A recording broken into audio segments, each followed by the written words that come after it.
Велес доби дневен центар за деца со оштетен вид. Сместен е во зградата на Центарот за вработување. Во него е предвидено да престојуваат 20 деца со кои ќе работи тимот дефектолог, психолог и медицински сестри. Овде ќе учат и да пишуваат на брајова машина. Дневниот центар е отворен во соработка со локалните власти и Министерството за труд и социјала. Установа која што понатаму ќе даде голема помош на семејствата кои што имаат слепи дечиња или пак деца со оштетен вид, меѓутоа исто така и дневен центар кој што секојдневно ќе работи со овие дечиња. Од локалната самоуправа велат дека и во иднина ќе продолжи поддршката на луѓето со посебни потреби. Во тек е реализација на локалниот акционен план кој трае 5 години. Со него е предвидена континуирана помош за лицата со посебни потреби, вели градоначалникот Славчо Чадиев. Општина Велес планира веќе за идната година да направи известна донација и во Сојузот на глуви и наглуви, односно во единицата во Велес, така да со нашата акциона програма продолжуваме до нејзино остварување конечно. Отворањето дневни центри за деца со оштетен вид значително ја подобруваат интеграцијата во општеството на оваа категорија граѓани, сметаат во Националниот сојуз на слепи.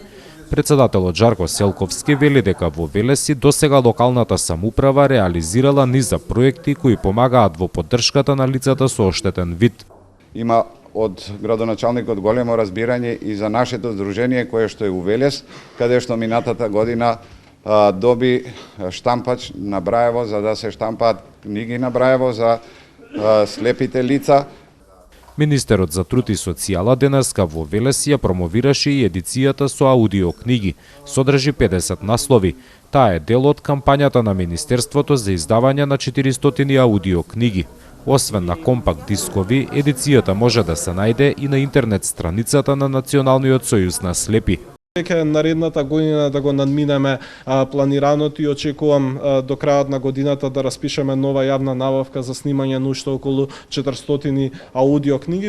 Инаку уредувањето на дневниот центар за деца со оштетен вид чини 1,5 милион денари.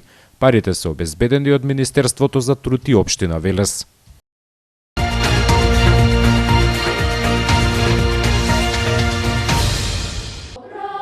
Граѓаните на Велес денеска им одадоа почит на борците во Втората светска војна. 2 дена порано се одбележи 11 октомври, денот на македонската револуционерна борба. Учениците од гимназијата ги потсетија присутните на деновите од народно-ослободителната борба. Решеноста и непокорот кај населението биле на прво место. Идните генерации на 74 годишнината им ветија дека ќе ги продолжат нивните дела, негувајќи го слободарскиот дух. На спомен костурницата им беше одадена почит на сите 378 борци од градов и околината кои ги дале нивните животи за денешната слобода.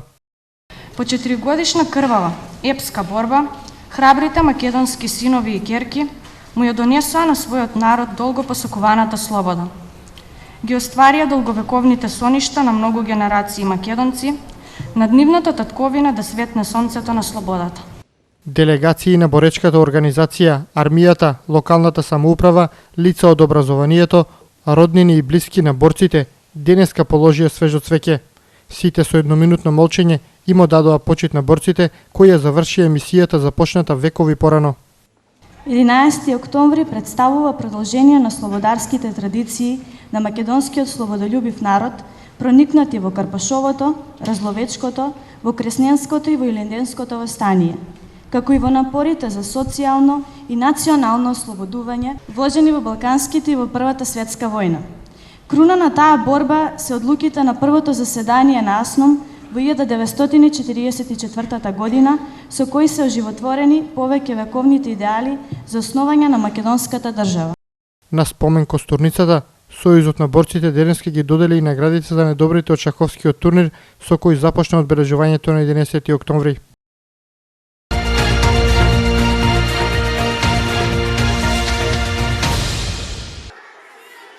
Многу насмевки, игри, песни, забава.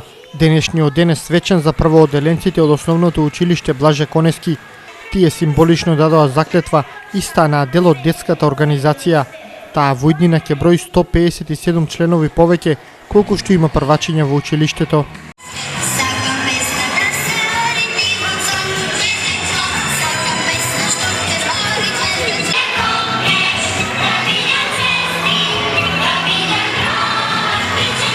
Денешната манифестација е традиција во ово училиште, се реализира секоја година во рамките на детската недела, затоа денешниот ден за нив е неработен. Со низа активности во текот на една недела.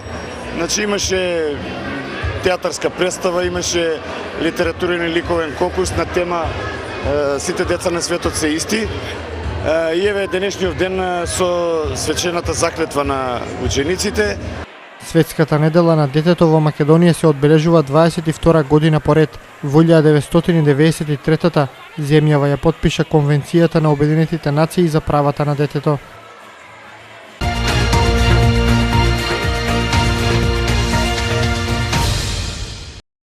Киксот од шестото коло кога фудбалерите на Борец загубија на домашен терен со 0:2 од победа во Ландово, иако речиси цел надпревар играа со играч повеќе, треба да се исправи викендов.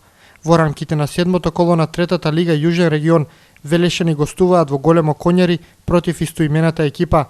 Овој терен до минатата сезона беше многу тежок за играње, но досега домашните не покажаа ништо. Тие се последно пласиран тим на табелата со 6 порази во исто толку средби, при што примија 24 голови. Од Борец се надеваат на победа, така ќе го подобрат бодовното салдо. Досега Велешани освоија 8 бода во 6 надпревари, при што имаат по 2 победи, нерешени и порази. Фудбалскиот клуб Превалец, вториот тим од Велес во третата лига, кој во последниве надпревари ја подигна формата, викендов гостува во Кавадарци против екипата на Тиквеш. Сите средби се играат во недела на 11 октомври со почеток во 15 часот.